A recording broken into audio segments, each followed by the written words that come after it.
wabarakatuh. Halo teman-teman, kembali lagi bersama kami di podcast Zonasi, Zona Sejarah Indonesia. Saya Nur Ilma bersama rekan saya Alfia Zahra.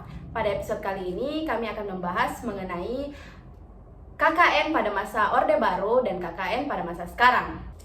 Baik, sebelum kita masuk ke pembahasan materi, sebelumnya saya mau bertanya, mau tahu apa itu KKN? KKN itu kepanjangannya korupsi, kolusi, dan nepotisme toh? Ya, betul sekali.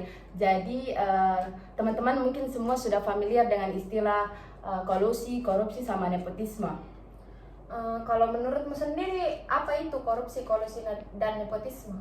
Kalau sepemahamanku, korupsi itu perbuatan buruk seperti penggelapan dana, terus penerimaan uang sogok yang itu mengakibatkan kerugian pada keuangan negara. Terus sedangkan nepotisme itu penyalahgunaan kewenangan yang dimana itu untuk kepentingan pribadinya, kepentingan keluarga, sama kepentingan kroninya di atas kepentingan masyarakat gitu. Terus kalau kolusi sebenarnya kurang paham Kak. Mungkin bisa kau jelaskan apa itu kolusi? Kalau setauku saya tuh kolusi itu dia kerjasama melawan hukum antar penyelenggara negara dengan pihak lain. Terus itu kerjasamanya tuh narugikan ke orang lain, mau itu masyarakat, negara, begitu.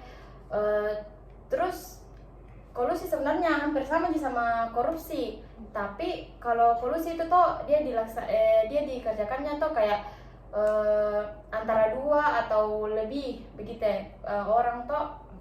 Tapi kalau korupsi itu dia sendiri-sendiri dilakukan. Kan tadi sudah Miki bahas pengertiannya KKN, kolusi, korupsi, nepotisme.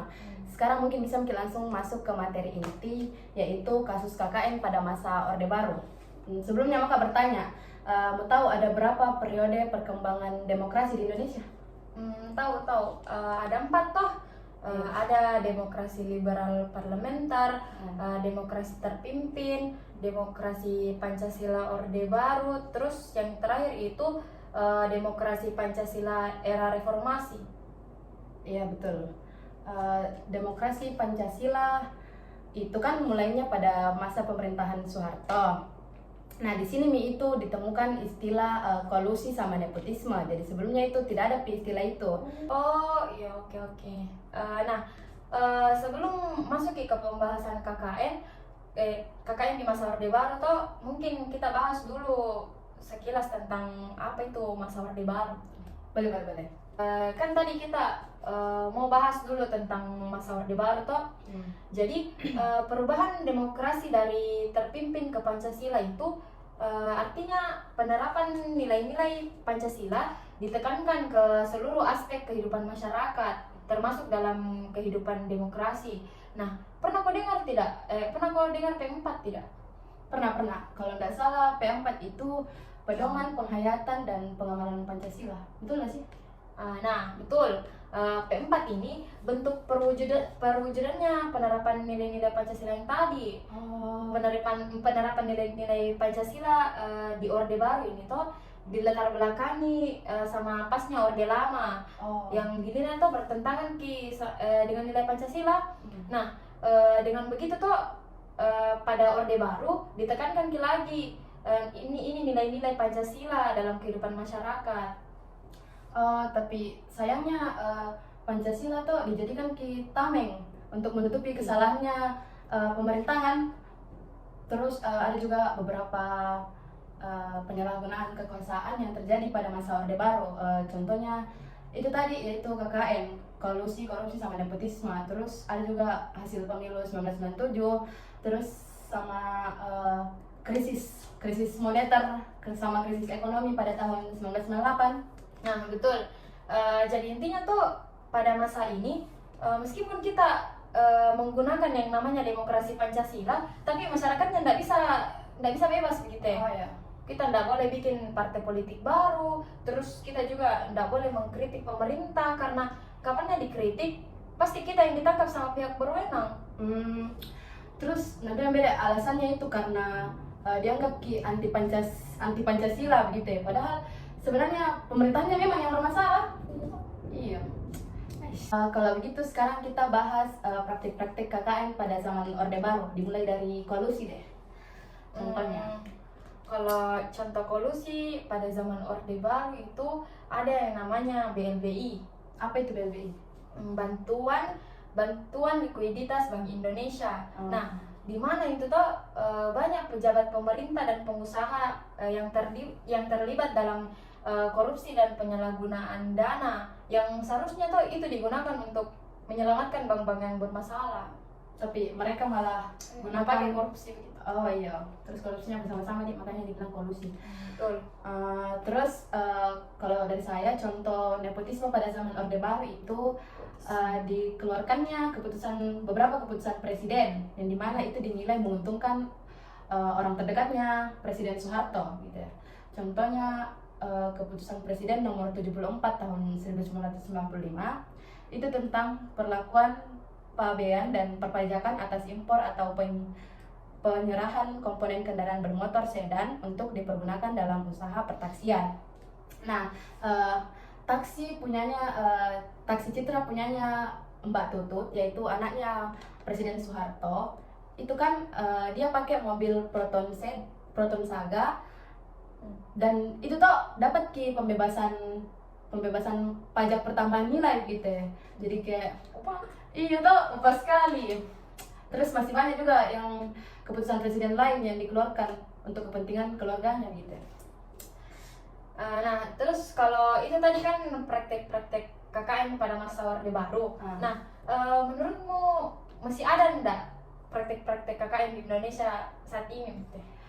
Masih ada, masih banyak gitu ya. Jadi contohnya kalau praktek nepotisme itu yang paling umum diketahui sama kita semua yaitu perekrutan karyawan di perusahaan, dimana kalau perekrutan karyawan baru di perusahaan itu dia lebih condong menerimanya yang kayak keluarganya begitu, dibanding betul. dia lihat ke hubungannya daripada kemampuannya orang itu.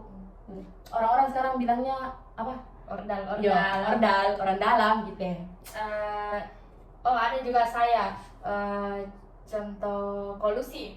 Apa itu? Yang paling dekatmu lah di Makassar begitu ya.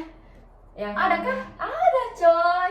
Apa cuy? Itu yang biasa datangnya orang CPI itu tuh. Oh. Kolusi itu doh. Masa? Iya, kolusi itu. Itu tuh kerjasamanya kayak pemerintah sama pihak lain gitu, nggak tahu pihak mana atau Pihak yang ya itulah kerjasama itu doh. Terus merugikan orang lain tuh, merugikan masyarakat Makassar. Menghilangkan mata pencariannya orang. Oh iya, yang kayak nelayan Iya tuh kan dulunya orang di situ cari ikan apa bikin pokoknya orang di situ lah kerja, tapi malah kamu itu CPI.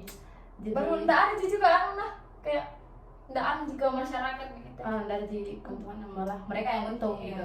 Mereka yang untung bangun bangunan besar-besar di situ, baru orang kehilangan pekerjaannya. Iya.